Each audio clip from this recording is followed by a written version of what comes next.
Muchas gracias por continuar en Radio Eleuteria y vuelvo a repetirlo. El tema de la sesión de hoy es la presentación y análisis del libro de Bertrand de Jouvenel sobre el poder, historia natural de su crecimiento, publicado por la editorial Unión, que es una editorial española que se encarga de publicar libros con temática liberal.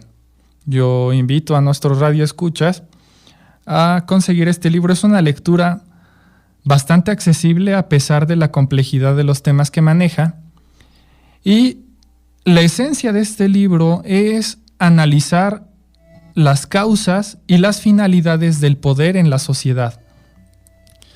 Como primera definición, Jouvenel ocupa una metáfora para definir al poder, a diferencia de, por ejemplo, Thomas Hobbes en el Leviatán, en el cual Hobbes describe el poder en la sociedad precisamente como esta bestia bíblica que es el Leviatán, que es una bestia gigantesca, digámoslo, invencible, sin embargo es estática. Y además es una bestia que concentra un poder conservador precisamente para garantizar la seguridad de los individuos en sociedad. Recordemos esta frase de Thomas Hobbes, en la cual dice que el hombre es el lobo del hombre, por lo tanto debe de haber un poder superior en la sociedad capaz de garantizar la seguridad de los individuos que viven en una misma sociedad. Eso sería a grandes rasgos la definición del poder de Hobbes, precisamente metaforizado en la bestia bíblica de Leviatán. Sin embargo, Jouvenel ocupa una metáfora diferente para definir el poder en la sociedad, que precisamente es un poder ostentado por un aparato que es el Estado. Sin embargo, no ocupa la figura bíblica de Leviatán, que, bueno, Leviatán, vuelvo a repetirlo, es una figura conservadora y estática. Lo que ocupa Jouvenel para describir el poder en la sociedad, precisamente recurriendo a una metáfora, no tanto bíblica, sino más exactamente mitológica, y es la figura del Minotauro. El Minotauro, a diferencia de Leviatán, es una figura revolucionaria, ya no es conservadora, y que además representa lo que es constantemente el movimiento. Para entender esta metáfora es necesario explicar a grandes rasgos lo que es el mito del Minotauro, el cual fue un ser que surgió precisamente a partir de una blasfemia que realizó el rey Minos de Creta hacia Poseidón, el dios Poseidón. Por lo tanto, su esposa se apareó con un toro, y de ahí surgió precisamente este monstruo que es el Minotauro. Ahora bien, para controlarlo, Minos mandó a Dédalo a construir un laberinto para encerrar al Minotauro y para poder mantenerlo con vida. De acuerdo al mito griego, en ese momento Creta dominaba a Atenas, y Minos obligó al rey Egeo a mandar cierto número de jóvenes y doncellas hacia el laberinto para alimentar al Minotauro. Uno de esos jóvenes que fue enviado como sacrificio al laberinto de Creta para alimentar al Minotauro fue Teseo, hijo de Egeo, que conoció a Ariadna, hija del rey de Creta, que era Minos. Ariadna le regaló una bola de estambre para que no se perdiera en el laberinto. Teseo llegó hasta el Minotauro y lo asesinó. Ese es a grandes rasgos el mito del Minotauro, de este monstruo mitológico griego. Y precisamente Bertrand de Jouvenel ocupa esta metáfora mitológica para explicar cómo se comporta el poder en la sociedad actual. El Minotauro representa el poder porque se tiene que alimentar de los otros. Es algo así como una figura opresora, definida en este caso como la opresión que sufría Atenas por parte de Creta y que necesitaba la vida de los individuos para poder seguir con vida. De esa manera explica Jouvenel lo que es el poder. Lo explica de manera metafórica en un principio.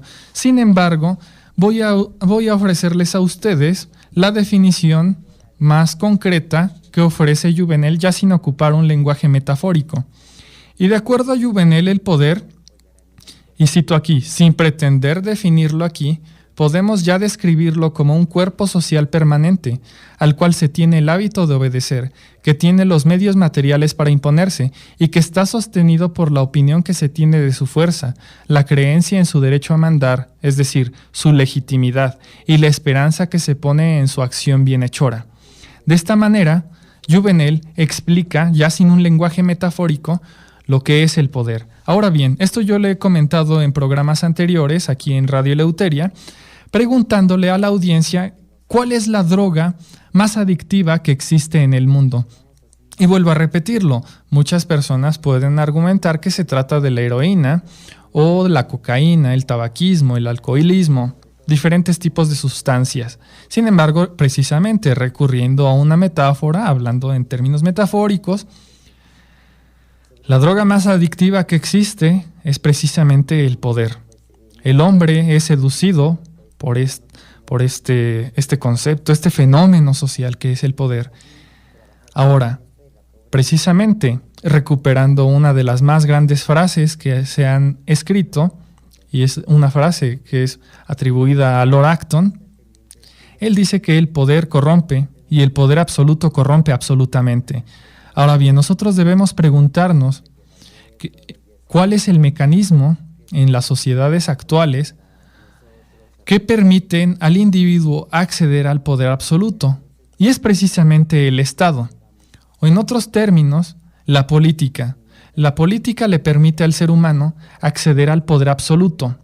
Ahora bien, uno de los puntos que toca Jouvenel con respecto al poder es su extensión a partir de la guerra. Esto es un argumento que comparte con Franz Oppenheimer. No sé si Jouvenel tuvo algún contacto con este sociólogo alemán, Franz Oppenheimer, que también tiene un libro titulado El Estado, que es un estudio sociológico sobre el Estado a lo largo de la historia, y comparten esta opinión. La extensión del poder se da precisamente en el ámbito de la guerra, cuando un grupo de individuos imponen sus ideas y planifican la vida de otros individuos que resultan más débiles en términos bélicos. De esa manera, el poder se extiende, se expande. Franz Oppenheimer lo llamaría el Estado. Sin embargo, Jouvenel ocupa un vocabulario un tanto distinto, llamándolo simplemente poder con la P en mayúscula. Ahora bien, otro punto que toca Jouvenel es precisamente que el poder tiene una relación de mando. Esa es precisamente la esencia del poder. La capacidad que tiene un individuo o un grupo de individuos de mandar a otros, de planificar su acción.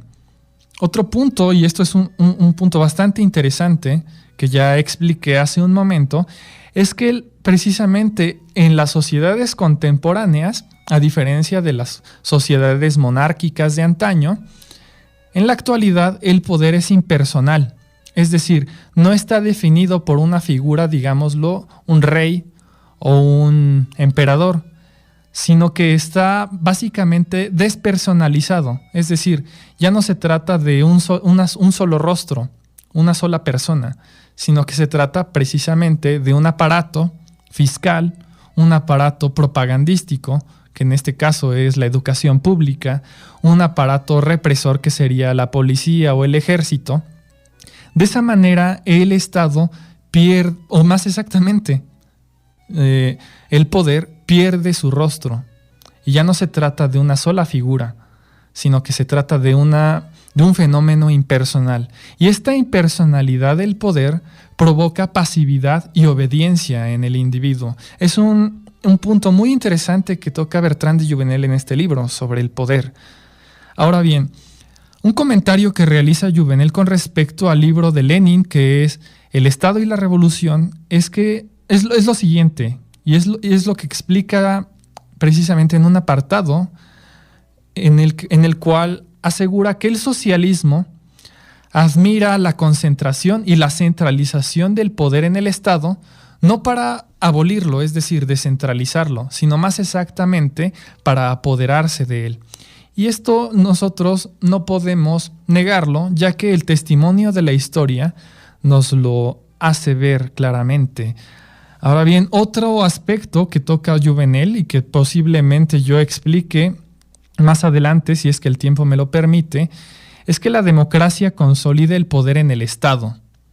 A diferencia de las sociedades monárquicas de antaño, en la cual podemos decir que el poder era absoluto en la figura del rey, lo cual era falso, ya que existía un contrapoder mucho más eficiente que en la sociedad contemporánea, llamémosle democrática, que son las instituciones que se encargan de garantizar los derechos de las minorías, lo cual es aquí un espejismo, o más exactamente un eufemismo, ya que no se encargan precisamente de garantizar esos derechos. A diferencia de las sociedades monárquicas, como lo argumenta Jouvenel, es un argumento histórico, irrefutable, ya que ofrece datos al respecto. La democracia consolida el poder en el Estado, ya que los recursos que se deben destinar para el bien social se convierten en medios para hacer la guerra.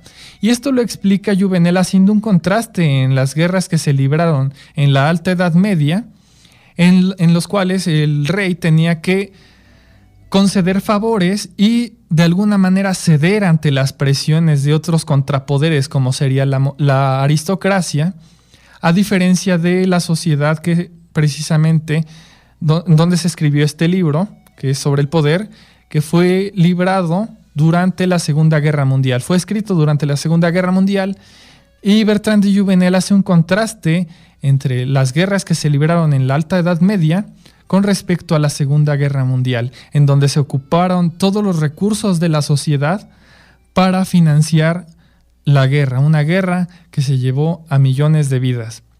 Ese es uno de los puntos más interesantes de este libro, de Bertrand de Jouvenel, sobre el poder.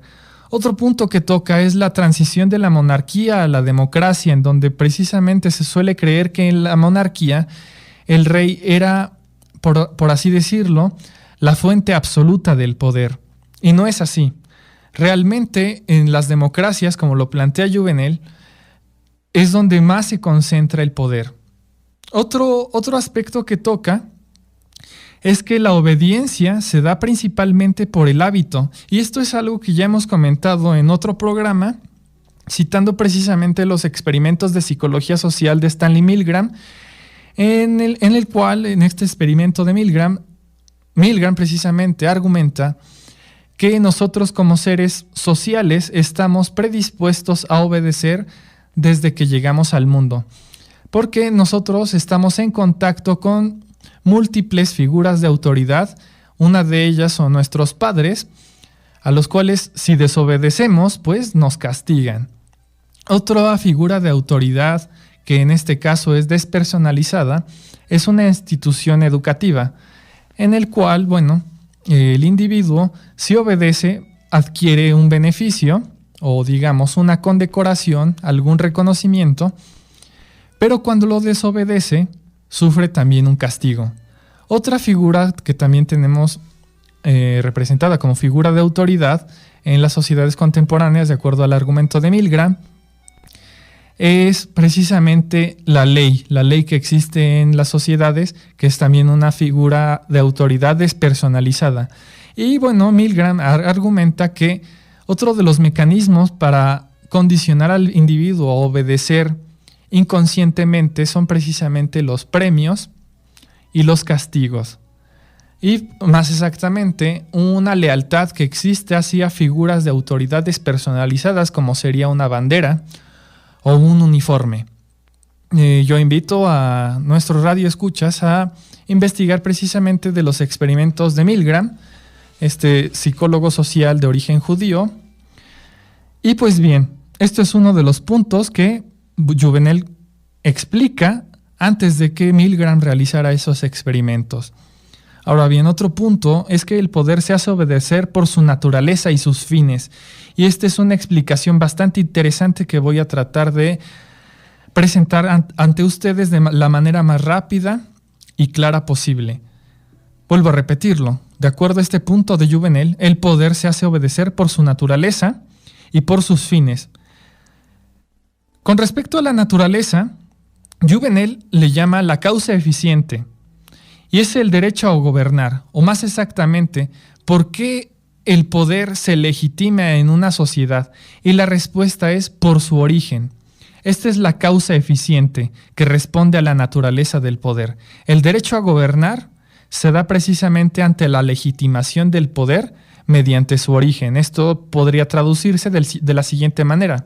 Las personas obedecen a cierta figura de autoridad atendiendo a su origen divino, digámoslo en primera instancia, a su origen divino, o bueno, en una sociedad contemporánea sería más exactamente porque accedió al poder por consenso social, es decir, todos lo eligieron. Eso sería como lo que le llama Juvenal la causa eficiente, la legitimación del poder para gobernar, el derecho a gobernar. Eso es precisamente la causa eficiente, el origen, es decir, un origen divino o un origen precisamente consolidado por la mayoría.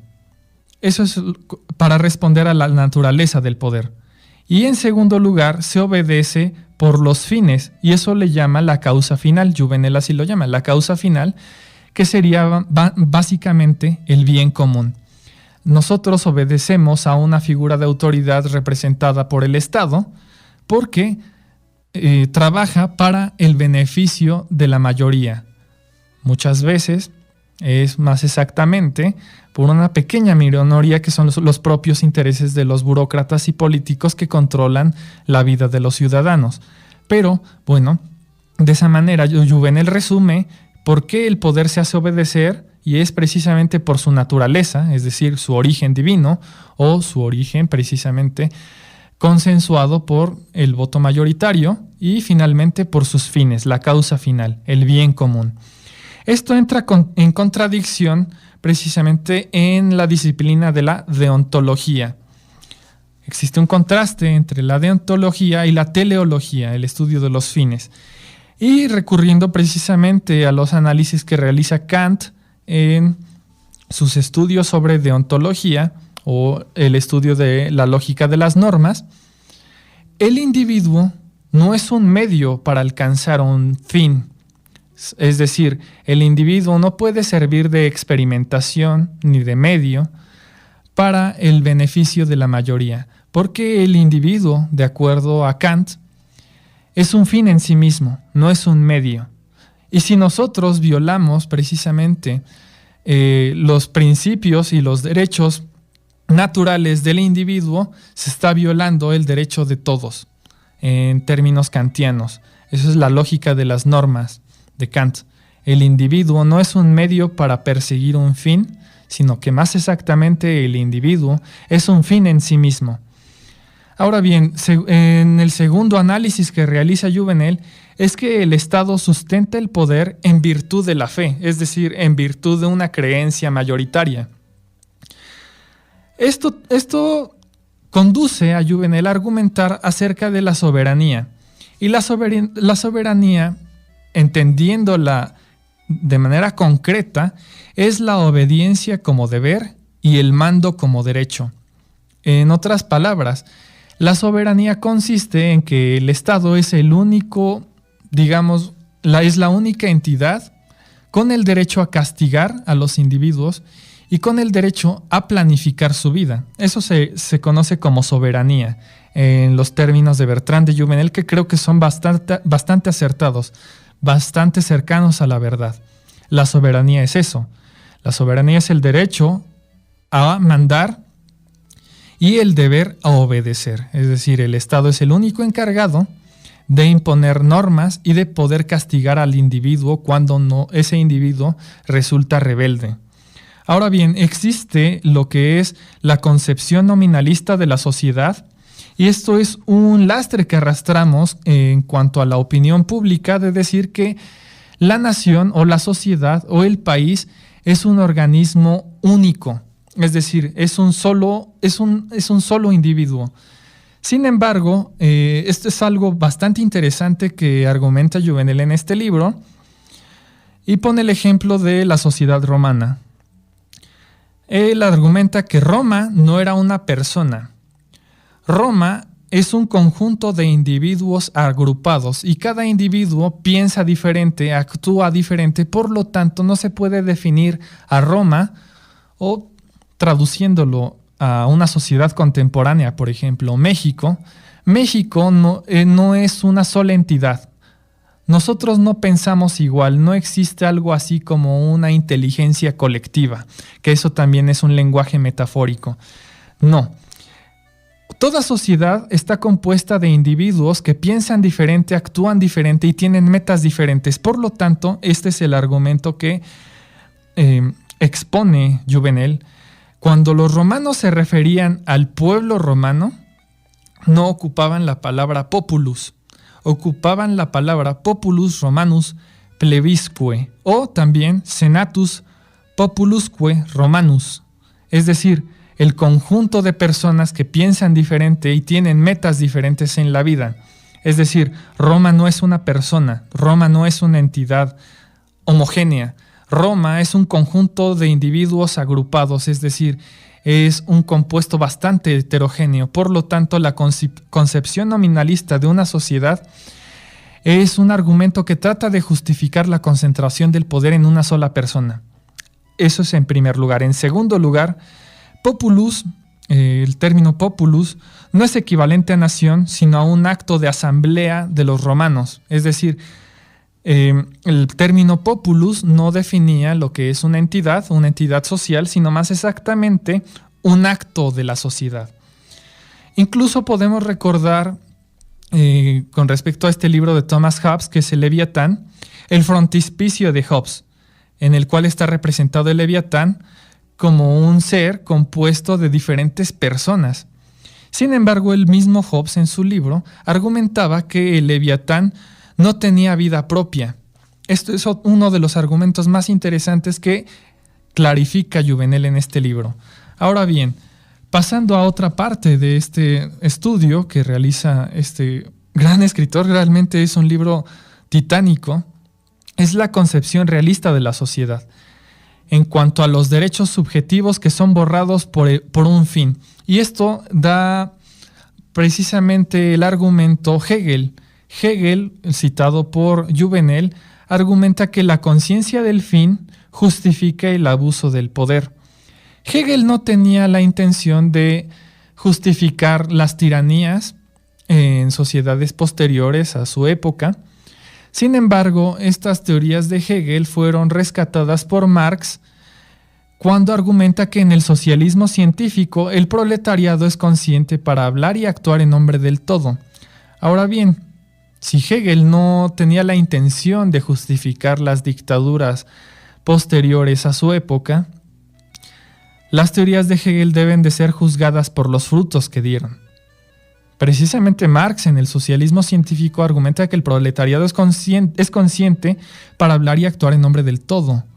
Entonces nosotros podemos recurrir al mismo argumento, pero ya no con respecto al mismo individuo, que es el proletariado socialista, sino más exactamente de los fascistas o de los alemanes de los años 40, en los cuales era una oligarquía de elegidos en términos raciales o en términos políticos, los que se encargaban de hablar y actuar en nombre de todos.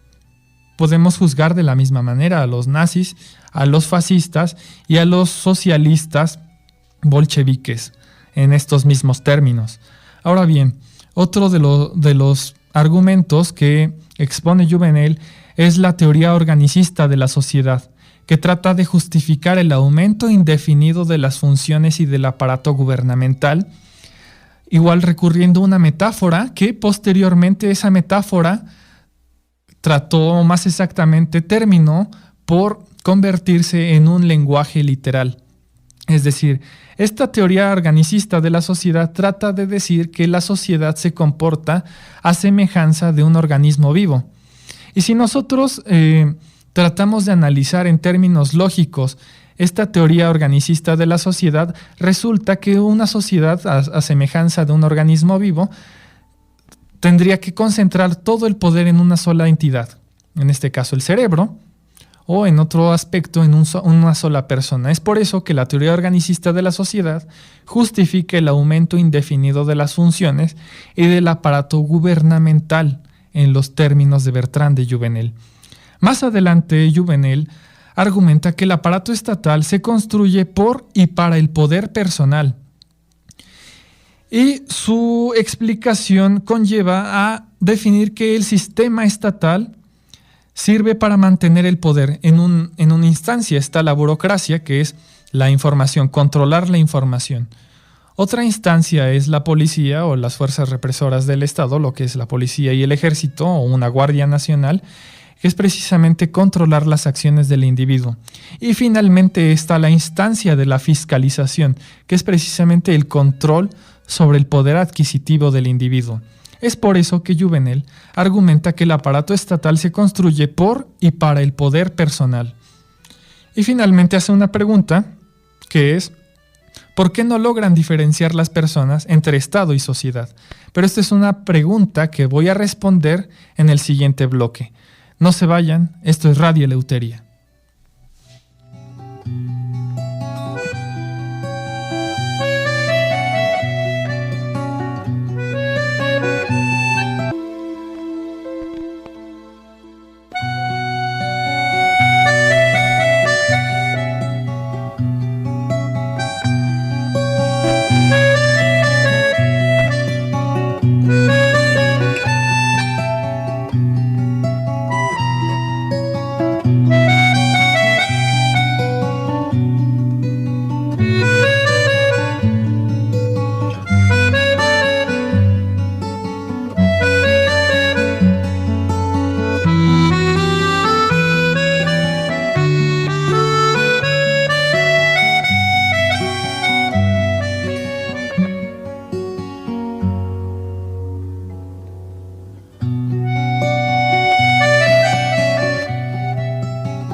Muchas gracias por continuar en Radio Eleuteria. Y para responder a la siguiente pregunta que realiza Jouvenel en su libro sobre el poder e historia natural de su crecimiento, es ¿por qué no logra diferenciar el individuo entre el Estado y la sociedad? Y la respuesta es la siguiente: por las necesidades de la misma sociedad. El asistencialismo, que sirve precisamente como proselitismo, causa dependencia en el individuo, en el ser humano. Y es precisamente por esa dependencia que tiene el individuo por parte del Estado que no logra diferenciar entre sociedad y Estado. Ahora bien, recurriendo precisamente al argumento que da, o más exactamente a la definición que da Max Weber en Politik als Beruf, su conferencia en Heidelberg, es que el Estado se define como un aparato burocrático que concentra y legitima la violencia física sobre el individuo. ¿Quiénes son los que ostentan precisamente el monopolio de la violencia física en una sociedad? No somos nosotros. Nadie tiene derecho a precisamente hacerse justicia por mano propia. Es exactamente el aparato burocrático estatal el que se encarga de imponer la ley y de hacerlo obedecer, recurriendo precisamente a la definición de soberanía que da Jouvenel. La soberanía es eso, es el derecho que tiene el Estado de castigar al individuo cuando ese individuo resulta incómodo, resulta rebelde. Así que bueno, esa es una primera respuesta que ofrece Jouvenel. La gente no logra diferenciar entre Estado y sociedad precisamente por la dependencia que tiene la gente con respecto al Estado. Una dependencia no tanto en el sentido de bienes y servicios, sino más exactamente una dependencia de alguien, de una figura que mande a los demás, de que imponga orden o muchas veces desorden. Ahora bien, otro aspecto que toca Jouvenel en su libro, y esto es para finalizar con la presentación de este libro titánico, es la condición necesaria que existe en el poder, que es precisamente su capacidad de mando. Da igual si obedece a una causa eficiente o a una causa final. La esencia del poder se da precisamente en la capacidad de mandar a los otros. No importa si ese poder es legítimo en términos divinos o en términos democráticos, y tampoco importa si ese poder aboga por un bien común. Simplemente la condición necesaria para que exista el poder es precisamente la capacidad de mandar a los individuos. Ahora bien, otro dato que es bastante interesante que ofrece Jouvenel en este libro es que en Atenas era indigno pagar impuestos. Esto es un fenómeno que se fue desarrollando a lo largo de la historia y que en la actualidad nos resulta de lo más normal. Incluso pasa desapercibido. Cuando compramos un producto, precisamente ya estamos pagando un impuesto sobre ese producto que estamos consumiendo. Sin embargo, esto era bastante inusual en sociedades antiguas, y un ejemplo de ello nos los ofrece Jouvenel cuando habla de la sociedad ateniense, en la cual los hombres libres no pagaban impuestos porque era algo bastante indigno. Los que pagaban tributo, porque en ese momento a los impuestos se les llamaba tributo, eran las sociedades dominadas por Atenas. Los que eran esclavos, los que precisamente, o no exactamente eran esclavos, pero recibían la protección del Estado ateniense, se veían obligados a pagar un tributo. Los esclavos pagaban el tributo con trabajo. Ahora bien, esto es otro dato que aporta Jouvenel en este libro, que es con respecto al rol del intelectual. El rol del intelectual también tiene precisamente una función para el Estado, y en eso consiste la legitimación del poder del Estado en una sociedad, precisamente con los argumentos del intelectual. Yo he hablado bastante sobre el rol del intelectual y su relación con el poder en programas anteriores, así que este punto lo voy a pasar por alto en este momento. Ya he hablado mucho del rol del intelectual y su relación con el poder. Otro aspecto, de los últimos que voy a tocar en este programa, es acerca de la aristocracia como contrapoder. La aristocracia, recordemos que era un estamento militar. Pongamos del ejemplo a la Lacedemonia, la sociedad espartana. Los que controlaban eran los hoplitas, los guerreros. Por lo tanto, el argumento que ofrece Jouvenel es que la aristocracia es un contrapoder con respecto a la guerra. Las sociedades menos belicosas podría decirse que son las sociedades aristocráticas, ya que el número de individuos que controlan esa sociedad son precisamente los soldados. Por lo tanto, no puede extenderse más la población militar, ya que son los que controlan a los individuos. Es un argumento bastante interesante. A mí me sorprendió este argumento. Finalmente, para terminar con la presentación de este libro, es la relación que existe entre la plebe, que es la aliada del poder. Busca ser dominada y el poder precisamente busca dominar. La plebe, como lo define Jouvenel, podría parecer un término bastante peyorativo, pero argumenta que la plebe, las muchedumbres, son las grandes aliadas del poder. No nos debe sorprender porque los grandes dictadores del siglo XX y el siglo XXI llegaron precisamente al poder por el consenso popular. En la Alemania de los años 40, la Italia de Mussolini, precisamente Hugo Chávez en Venezuela, accedieron al poder a través del voto democrático. Y pues bien, esto ha sido todo por hoy. Yo los invito a sintonizar Radio Eleuteria el siguiente miércoles de 7 a 8 de la noche a través de La Voladora Radio. Agradezco a La Voladora Radio por ofrecerme este espacio. Y sobre todo agradezco a usted, amigo Radio Escucha. Esto es Radio Eleuteria. Viva la libertad y la verdad. Hasta luego.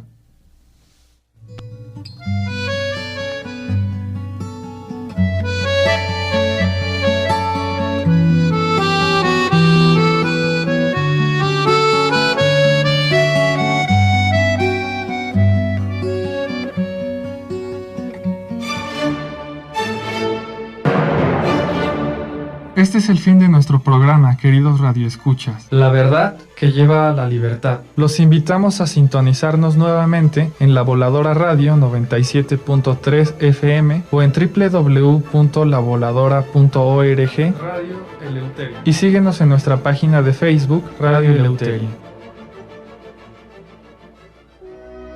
La palabra lleva al pensamiento y el pensamiento a la crítica. La crítica es un ejercicio de la libertad. Radio Eleuteria. Radio Eleuteria. Reúnanse con nosotros para reflexionar sobre la literatura, los libros y las corrientes de todas las épocas. La verdad que lleva a la libertad. Radio Eleuteria con Santiago Said.